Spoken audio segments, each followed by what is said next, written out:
Começando mais um episódio do Wikimetal, o episódio 332, como vocês ouviram aqui na vinheta de entrada, com uma pergunta que a gente ouve, que a gente faz muitos anos, né? Eu e Nando Machado, pelo menos, a gente faz essa pergunta há muito tempo, que é por quem os sinos dobram, né? For whom the bell tolls, com esse riff maravilhoso de um gênio, que é tema desse nosso episódio 332. A gente vai falar, na verdade, de dois gênios, né, que infelizmente nos deixaram, já há muito tempo, há bastante tempo, outro super recente, no ano passado, mas essa semana é justamente a data quando os dois nos deixaram. Estou falando de Cliff Burton, que morreu aos 24 anos em 1986, e estou falando do gênio Ed Van Halen, que morreu com 65 anos em 2020, né? Esse é o episódio 332 do Wikimetal, e, pô,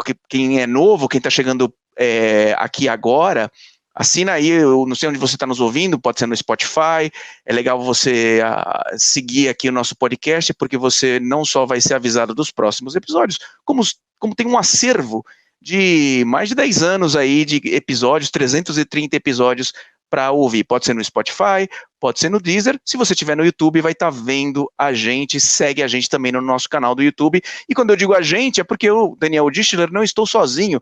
Estou aqui também com Nando Machado, fundador do Wikimetal, em 1º de janeiro de 2011. Estamos prestes a completar 11 anos de vida. Nando, bem-vindo, para falar desses dois gênios, né? Exatamente. Por um lado, a gente fica triste de não tê-los mais entre nós, mas a gente tem que se sentir privilegiado exatamente por termos dividido o planeta Terra no mesmo período que esses dois grandes artistas, né? Cliff Burton e Ed Van Halen. Cliff Burton, que, como você falou, morreu aos 24 anos, era uma criança, né? E mesmo assim deixou um legado. A gente está aqui 35 anos depois da morte dele, falando sobre esse grande legado. Foram 3 discos perfeitos, né, do Metallica, e sem dúvida, sem o talento dele, o Metallica não teria chegado onde chegou, talvez não teria chegado nem próximo, né, de onde chegou.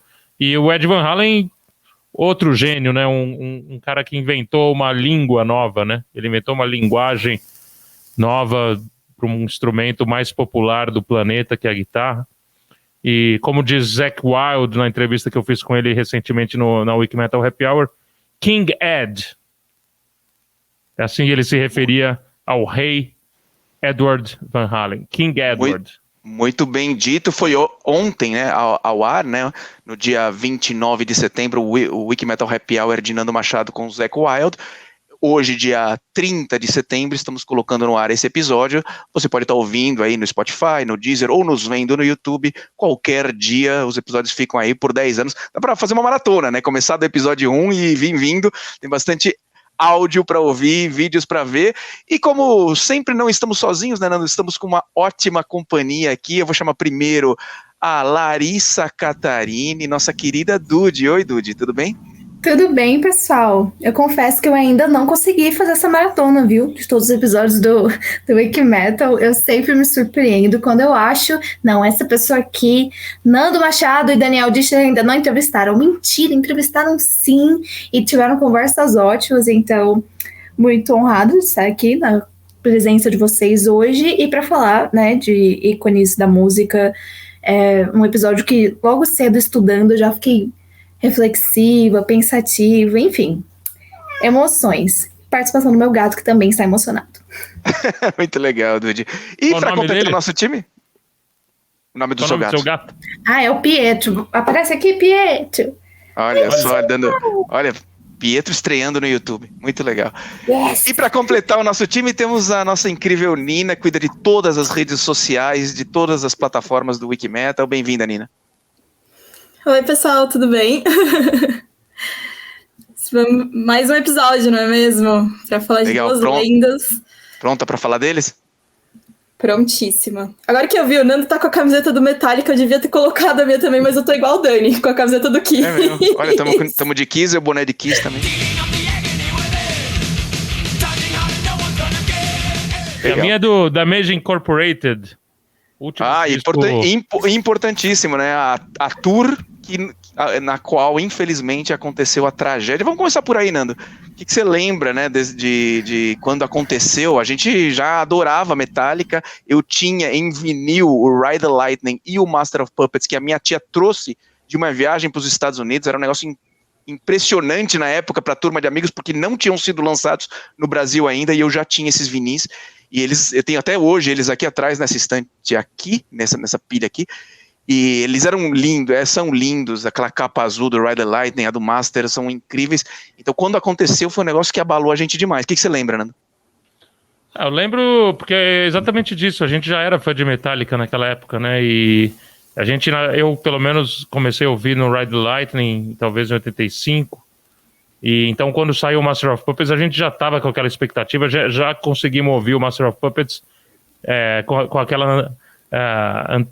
antecipando, né? A gente já antecipou o Master of Puppets, ficava esperando com ansiedade o lançamento desse disco, e foi realmente um disco que mudou a nossa vida, e infelizmente naquele fatídico dia depois do show que eles fizeram na Suécia, se não me engano, Estocolmo, isso mesmo. Estocolmo, eles entraram no ônibus e a gente ficou sabendo, acho que no dia seguinte, porque as notícias também demoravam um pouco para chegar, mas não tinha toda essa coisa que tem hoje da internet, da rapidez, né, da informação.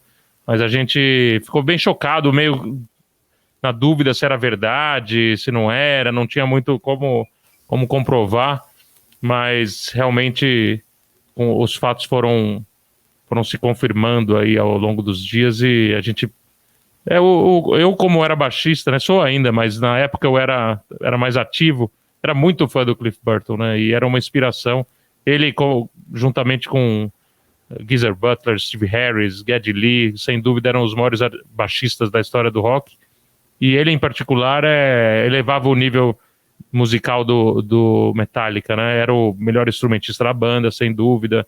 Era o cara que trazia as influências de outros estilos, também de talvez um pouco mais classic rock, assim, dos 4 integrantes do Metallica, né? Ele tinha muita influência de Tin Lizzy, de ZZ Top, ele estava sempre com esse tipo de camiseta nos shows, e aí até o visual dele era mais hippie, né? Então, sem dúvida, ele abriu a cabeça dos integrantes do Metallica para outros estilos. Ele foi o cara que realmente inspirou os outros integrantes a não terem preconceito com outros estilos musicais, né?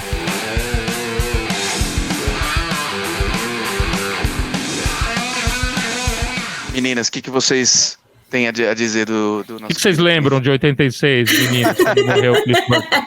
Eu, assim, claramente não estava... não era nascida ainda, né? Mas já li bastante já li a biografia do Metallica, do Mick Walke. Ele conta um pouco mais sobre essa história, sobre a turnê de Estocolmo da Suécia, e que eles iam para Copenhagen depois. Inclusive, eu acho que eu li esses dias um trecho da biografia do Scott Ian, que é do Anthrax, que estava abrindo para o Metallica nessa turnê, e ele conta que as duas bandas costumavam sair para beber, para ir pro bar depois dos shows, eles sempre estavam juntos, e aí nesse último show do Cliff, eles falaram assim, vai ter uma nevasca, então acho que a gente vai sair antes para chegar antes em Copenhagen e não ter problema na estrada, né? E aí ele fala que ele lembra que ele chegou no hotel e viu o manager dele branco, pasmo, que ele tinha acabado de receber uma ligação, e ele não conseguia falar direito o que tinha acontecido. Então ele relata um pouco mais desse processo, né? Como foi processar a morte do Cliff naquela hora. E ele não queria acreditar, porque parecia mentira. Porque ele falou, né, que o Lars sofreu alguns ferimentos leves, e o Cliff foi a única pessoa que, infelizmente, não sobreviveu.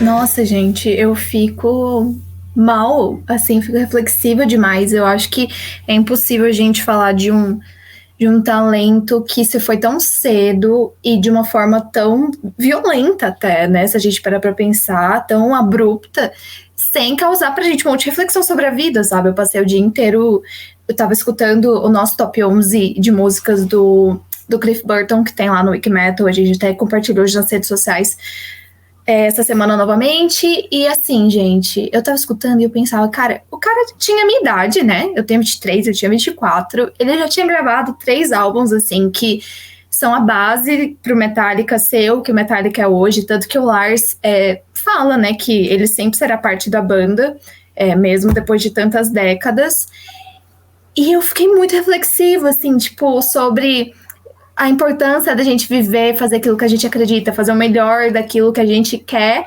e como a gente ainda acha que o dia de amanhã é garantido, e não, sabe? Então eu fiquei muito reflexiva nesse aspecto, e enquanto fãs de música também, eu acho que é muito importante que a gente tenha essa apreciação pela música, pelas pessoas que a música nos traz, porque a gente sabe que música não é só uma trilha sonora para nossa vida, né? É um estilo de vida, é algo que nos move de uma maneira além de só entretenimento. Então eu fiquei bem pensativo o dia inteiro, assim, sobre valorizar a vida e os momentos e as pessoas e, sabe, viver aquilo que a gente ama.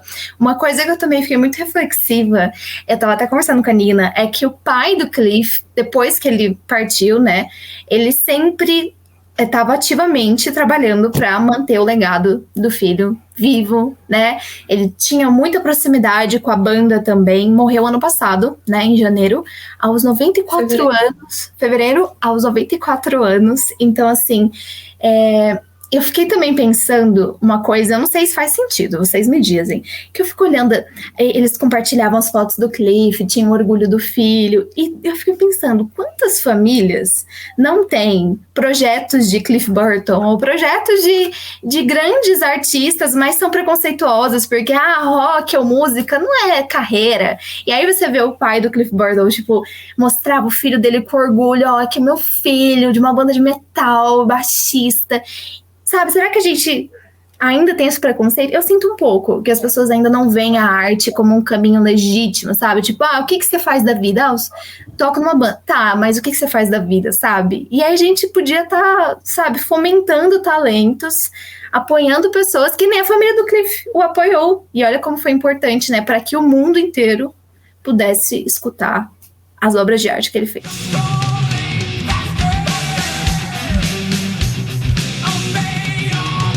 Vale a pena ver o Instagram que é Cliff Burton Family, né? Que era o Instagram que o Ray Burton, que era o pai do Cliff, usava para, assim, postar todas as fotos que ele tirava com o Lars, com o James, com o Kirk, com outras personalidades do rock. E era muito bonitinho, porque ele ia aos shows. Então, assim, você via ele lá no show curtindo com uma cerveja na mão. Já idoso, mas assim, tava lá, firme e forte. Nem tão idoso, né? Porque quando ele morreu, se ele tinha 94 agora, 35 anos atrás, ele tinha 59. Então na época nem era tão... Não, tem... Não, ele ia no show do Metallica depois da morte do Cliff. Sim, é isso que você quis dizer, né? Sim. Não, mas é verdade, ele muito ativo e os caras sempre muito carinhosos com ele, né? Ele virou uma figura, assim, meio que um mascote ali da banda, sempre... Tanto é que quando ele faleceu, eu lembro que todos os membros do Metallica ficaram muito sentidos e fizeram várias homenagens e tal. Era uma figura também, o pai dele, sem dúvida. Sem dúvida. Não é à toa que o cara era do jeito que era, né? Criação é tudo, né? Por conta do aniversário da morte, né, que é hoje, né, o dia que a gente está gravando, né, dia 27 de setembro, eles reviveram uns vídeos não tão velhos, acho que de 1 ano atrás, 2 anos atrás, do pai do Cliff mostrando a coleção de discos do Cliff, né? Mostra um monte de Iron Maiden que ele tinha, Thin Lizzy, acho que a coleção inteira, Gary Moore, Jeff Beck, muito legal ver tudo que ele gostava. Ele gostava também, obviamente, de metal também, tinha Motorhead, tinha aqueles New Wave of British Heavy Metal, muito, muito bacana. E o pai lendo errado alguns nomes de banda, assim, é muito bonitinho, muito bacana, tá no YouTube para ver esses vídeos. E falando do gênio musical, né, eu queria que falassem um pouquinho de que músicas vocês lembram, vocês gostam, né? Até o Nando comentou, assim, que o Cliff era possivelmente o melhor instrumentista do Metallica, né? Uma coisa que eu não tinha nem me atentado é que no Ride the Lightning, tirando o que, na minha opinião, são as 2 piores músicas do disco, são boas também, mas são as duas piores, Escape e Trap Under Ice. Todas as outras ele pôs a mão. Ele participou na composição da música e tal. Essas duas não. Essas são as únicas duas músicas que não tem o Cliff Burton. Mas, ele participa de Fight Fire with Fire, For Whom the Bell Tolls, que a gente já falou, Ride the Lightning, a música, que mais que tem? Creeping Death, Fade to Black, né? Call of Cthulhu, né? Que é maravilhosa. Ou seja, todas as músicas boas ele pôs a mão. Genial, né?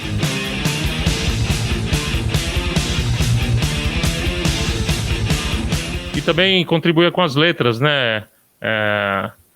Várias músicas ele contribuiu com as letras, mas uma das que eu mais gosto dele, que acho que dá para sentir a mão do Cliff, realmente é a instrumental do Master of Puppets, que é Orion, né?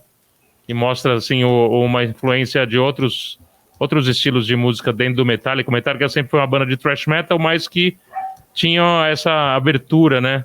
E o Cliff, sem dúvida, era responsável por trazer esses elementos aí externos ao metal para dentro do Metallica.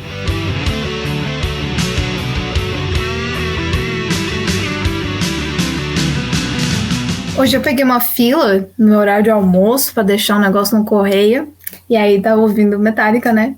E aí eu lembrei da pergunta clássica que Dani e Nando faziam nas entrevistas do podcast, Wake Metal, né? A música que você não consegue ficar parado, não importa o lugar, seja surta. E, gente, eu tava ouvindo Creeping Death. Eu não sei quantas vezes ela repetiu. Eu sou dessa, eu deixo as músicas repetindo, eu gosto muito. Aí, quando eu vi, eu era próxima na fila do correio, as pessoas estavam me olhando, eu falei, será que estão me chamando? Mas não, porque não tinha chamado ainda. É que eu tava assim, sabe, tipo, dançando e fazendo uns negócios com a perna. Gente, assim, vergonhas que gostamos de passar, porque não tem como você não, sabe, sentir aquilo fluindo pelos seus ossos, é impossível. Então essa é a minha música de hoje.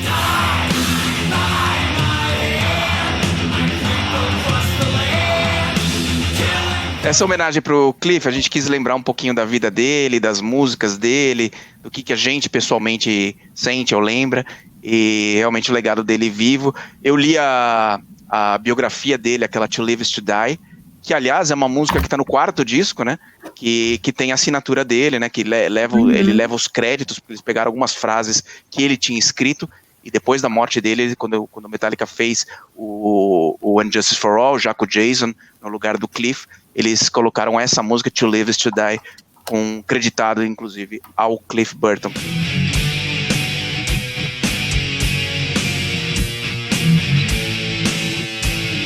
Mas acho que foi isso, né, Nando? Vamos passar para o nosso outro gênio aqui, que a gente vai homenagear o legado, a vida, celebrar a música do cara? Vamos falar de King Edward.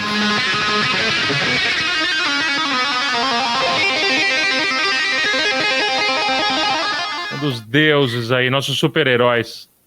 É isso aí. Muita gente acha que ele é americano, mas ele é holandês, né? É que a família Van Halen, ela se radicou nos Estados Unidos mais ou menos cedo na vida deles, né?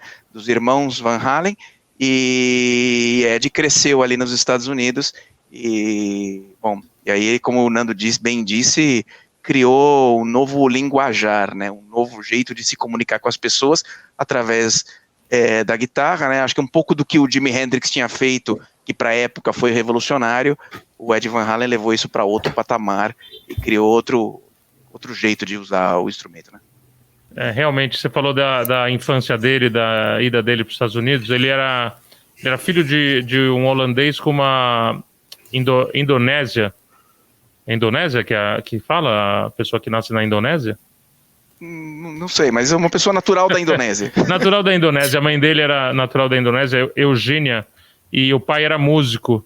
E eles tinham origem muito humilde e sofriam muito bullying, sofriam muito preconceito na Europa, na Holanda naquela época, nos anos 60, se não me engano, talvez começo dos anos 60, né?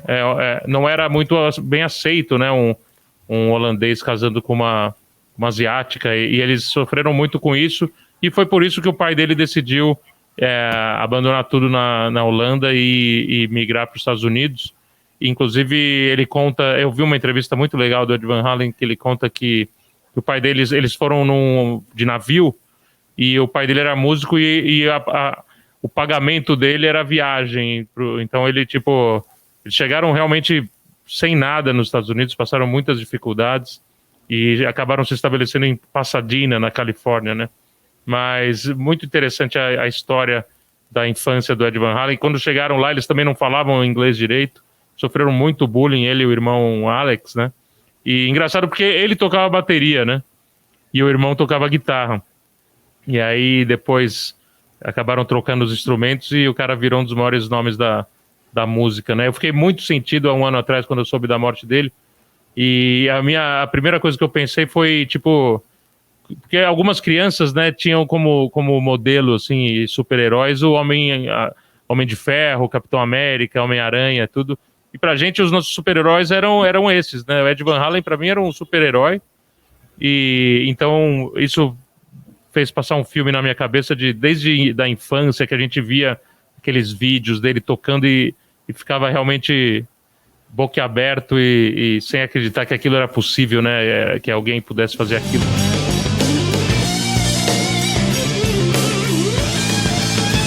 Uma outra coisa, passagem muito legal da carreira do Ed Van Halen, que vale a pena pesquisar um pouco mais, é sobre a gravação do solo de Beat It com o Michael Jackson, né? Que o Quincy Jones convidou ele para gravar e parece que ele chegou no estúdio, estava testando o som da guitarra, improvisando ali para ver se estava legal. Aí o cara falou assim, beleza, agora tá bom, pode começar a gravar. O Quincy Jones falou, não, já gravei. E o solo que ficou na música foi esse solo que ele fez, fazendo qualquer coisa, né? Brincando com a guitarra, e foi aquilo que ficou, que até hoje, né? Você ouve um dos melhores solos dele, né? Um dos melhores. Um solo incrível, né? Que faz muito, contribui muito pra música, né? Um solo que você lembra da melodia do solo até hoje. Então, muito legal essa história do Quincy Jones com o Ed Van Halen.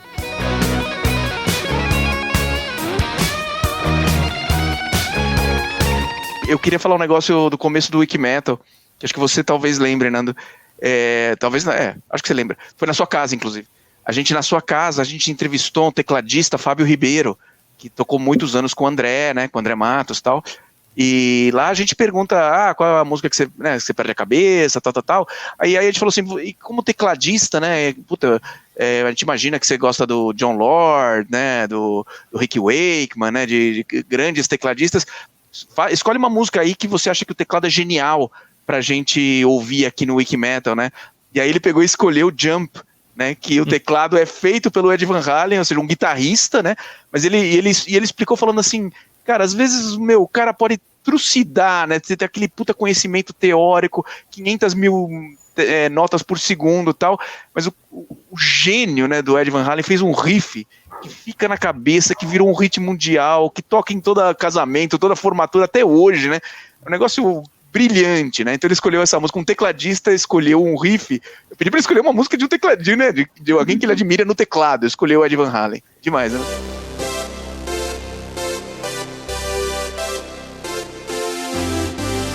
Tem uma história muito boa do Ed Van Halen também. Eu não sei exatamente os termos técnicos, talvez os nossos Wiki Brothers e nossas Wiki Sisters me corrijam, mas ele foi tão inovador na parte técnica da guitarra, também na construção, na criação de novos efeitos e tinha a guitarra, ele montava as guitarras, né? Tem lendas que ele dava banho de parafina nos captadores para ficar com um som diferente. Tem uma história que eu não sei exatamente como foi, mas ele viajava na época para a Inglaterra e tinha uma voltagem que mudava o som da guitarra e distorcia o som e fazia o volume ficar mais alto, uma coisa assim. E ele inventou isso para mudar a voltagem, um pedal de efeito para mudar a voltagem da guitarra, para mudar o som da guitarra. Imagina as viagens que o cara, né, fez para descobrir novos sons. Tanto é que a gente comentou no começo do programa que ele mudou a linguagem do instrumento.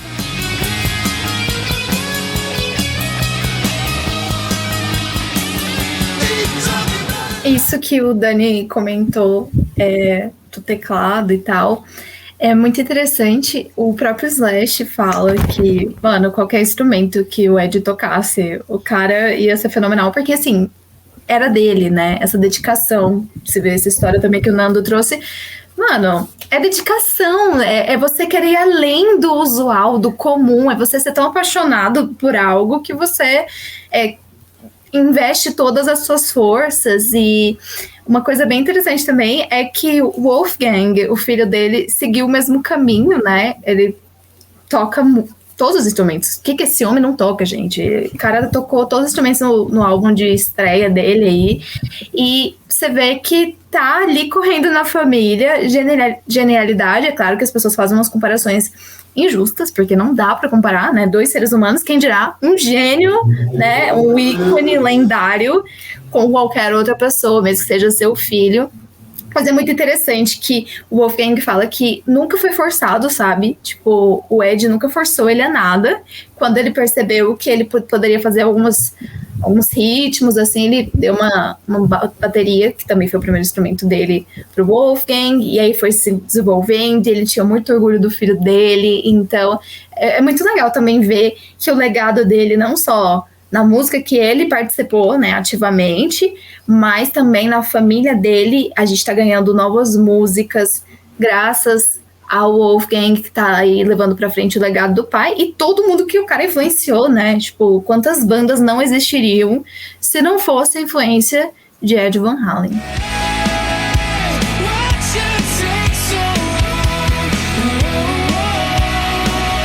Aproveitando que a Lari falou do Wolfgang, né, do filho do Ed, ele fez um vídeo de Distance, que é uma das músicas do álbum de estreia dele, e Distance mostra toda a infância e a relação que ele tinha com o pai até quando ele estava tocando com o pai no Van Halen. Então é muito legal ver toda essa evolução, tanto do Wolfgang e a relação que eles tinham, que era muito próxima, né? E é um vídeo que eu até caiu uma lágrima, assim, porque a música é muito boa. É muito emocionante, né? As imagens, né? Sim. Ele criança, é muito bonito. Sim, é muito legal, é muito bonito.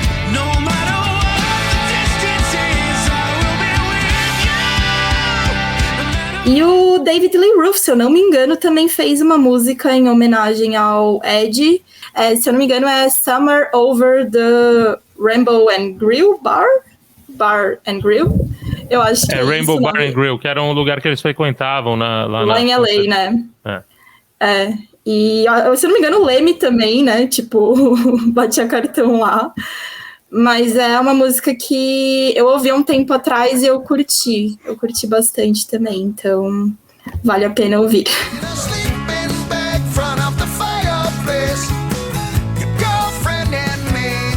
Muito legal, a gente falou de Ed Van Halen agora e vamos falar um pouco do presente, né? Dude, você tem uma dica que eu ouvi esses dias, entrou naquela minha playlist eu já tô chamando das 400 melhores músicas de 2021, talvez eu consiga chegar em 500, mas eu tô engordando a playlist. Vamos ver como é que eu chego dia 31 de dezembro, quem quiser seguir, tá lá no meu Spotify, só procurar meu nome, Daniel Dischler, tem uma lista que é 2021 em Rock Music, tem tudo que eu achei bom, já tem umas 350 músicas lá, e uma delas é essa, né, Dude?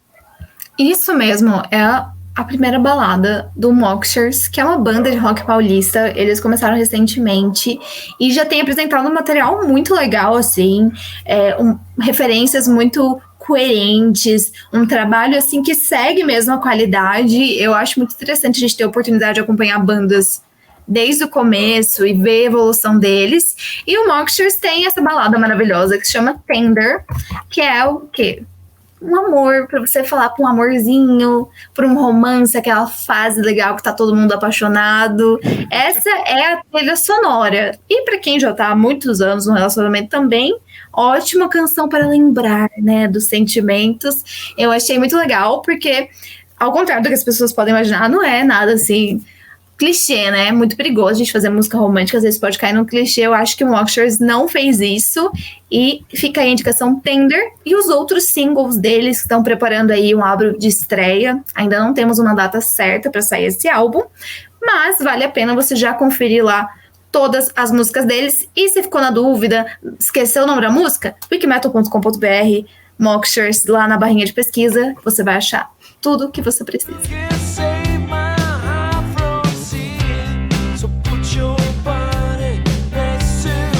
Essa foi a banda Mockshers aqui, dica da Dude, da nossa querida Larissa. Muito bem, Larissa. E a minha dica é o evento que vai acontecer. Eu tô com tanta saudade de ir em shows que eu tô ansioso aqui pro Not Fest, que vai acontecer no ano que vem, dia 18 de dezembro. Apesar de estar um pouco longe, a gente sabe que o tempo passa muito rápido.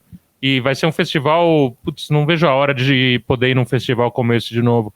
Slipknot, logicamente, o headliner, né? Primeiro Not Fest no Brasil. E tem muitas bandas legais. Eu tô curioso para ver o Vanded, que é a banda do filho do Corey Taylor com o filho do Clown. Project 46 representando os brasileiros, né? Sepultura também, tô curiosíssimo para ver eles tocando quadra ao vivo. Tem o Trivium, que lançou trabalho novo esse ano também, uma bandaça. Mr. Bungle, sempre ali com o Mike Patton quebrando tudo. Bring Me The Horizon, uma banda que eu nunca vi ao vivo, que eu tenho curiosidade de ver, uma banda da nova geração. E tem ainda uma interrogação, né? A gente não sabe quem é essa banda surpresa, mas eu imagino que seja um nome também muito importante, porque ele tá ali nos co-headliners, né? No pôster do Not Fest, ele é uma das principais bandas, então eu chuto... Não sei quem vocês chutam, mas eu gostaria muito que fosse o Bullet for My Valentine, ou o Volbeat, ou o Mastodon, ou o Gojira. Uma dessas bandas realmente seria incrível, mas... Tenho certeza que o Slipknot não vai nos decepcionar na escolha do line-up para o Not Fest 2022. 18 de dezembro, no IMB. Ingressos à venda, né? Já. Ingressos já estão à venda. Então garanta o seu, porque até lá acho que vai ter sold out com certeza. Se não souber como chegar para comprar o ingresso, wikimetal.com.br, procura Not Fest lá, que você vai ter vários links para compra de ingressos. Bem bacana. Se dessas bandas eu adoraria qualquer uma delas que você falou, viu, Nando? Mas se eu pudesse escolher, escolheria o Volbeat. Acho que ia ser demais. Eu não vi quando eles vieram aí no Lola e acho que vai ser bem legal assim.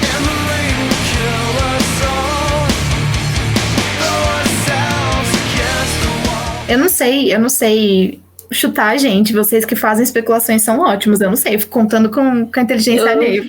Se for Bullet for My Valentine, Érica, nossa editora que tá de férias, vai perder morrer. tudo. Eu também, eu acho que eu vou ficar a tremendo inteira. Gente, eu nunca vi Bullet for My Valentine. Eu já reclamei disso aqui, vou reclamar de novo, porque eu perdi um show um dia por causa do trem. Fui. Olha assim, isso tem que acabar. Então, por favor, Not Fest, nós estamos com o nosso coração já entregue. Agora é só falar esse nome logo pra gente. Nossa, sem contar os headliners, né? Slipknot é sempre um showzaço, né, meu? Mas que eu falar, Bullet e Slipknot, a Erika acho que morre nesse dia. Morre. Então é melhor que eles não confirmem o Bullet, né? Porque a gente não quer. A gente precisa da Erika. A nossa editora. Bom, meninos e meninas, foi muito legal, né, esse nosso episódio. Ed Van Halen, Cliff Burton, sempre triste, né, por um aspecto, porque a gente lembra de pessoas que poderiam estar aí compondo, lançando mais músicas. Infelizmente, uma tragédia, um acidente, com 24 anos, é incrível.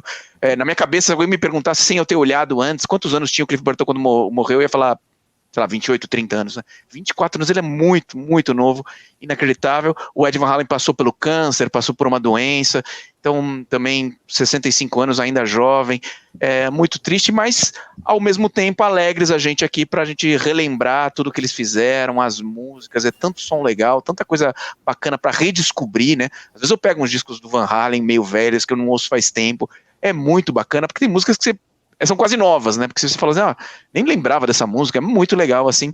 Então tem um acervo bacana pra curtir. E acho que é isso, né? Pro nosso episódio. Aqui, né? Eles não estão aqui, mas o legado deles continua, com certeza. Está. É isso aí. Então, pessoal, quem curte nosso episódio, dá like, segue a gente no Spotify, no YouTube, nas playlists, tem um monte de playlist bacana no que a gente cria. Toda sexta-feira a gente atualiza a playlist com tipo 20, 30 lançamentos da semana. Eu sempre sonhei com isso. Alguém que fizesse uma curadoria pra mim do que saiu de novo, pra não ter que ficar caçando. A gente caça pra você. É só seguir a nossa playlist, lançamentos de rock e metal da semana, tá lá no Spotify do Wikimetal. Segue a gente, assina a nossa newsletter, você recebe no seu e-mail gratuitamente tudo que aconteceu na semana. É um monte de jeitos de curtir rock e metal sem custo e sabendo do que aconteceu de bom. É isso pro nosso episódio 332? É isso. Longa vida ao Cliff Burton e a Ed Van Halen.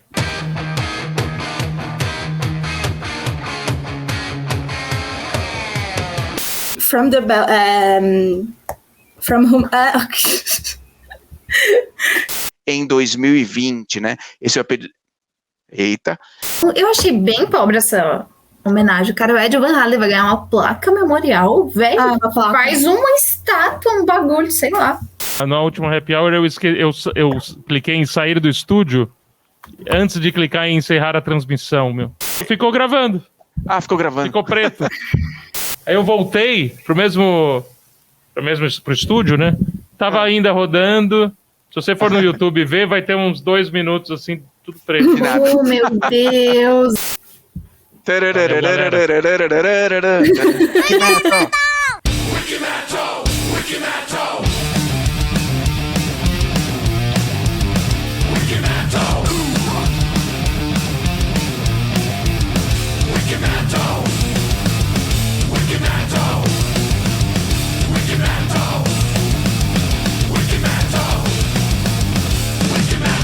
Faz uma estátua, um bagulho, sei lá.